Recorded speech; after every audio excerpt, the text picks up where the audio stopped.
Gagawa kami ngayon ng lemon cucumber with lemongrass juice. Alam nyo ba, na nakatutulong ang pag-inom nito sa pagbabawas ng timbang. Ikaw ay hindi madaling magutom. Nakakatulong maiwasan ang cancer.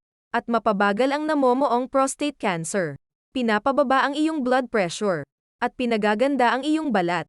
Sa paggawa ng juice na ito ay kakailanganin natin ang 4 na simpleng sangkap. Una, ay lemon. Pangalawa, pipino. Pangatlo, tanglad. Pang-4, asukal. Hiwain lamang ang lemon, pipino, at tanglad, ayon sa iyong kagustuhan. Ang lemon naman ay piniga muna para ma-extract ang juice nito sa hiniwa ang balat. Sa video na ito ay hiniwan ng pira-piraso ang pipino at tanglad upang ito ay makain habang iniinom ang juice. Tinunaw naman ang asukal sa extracted na lemon juice.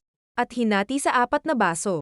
At syempre para masarap inumin ang juice natin, ay nagtibak na rin ng yelo para ilagay sa ating baso.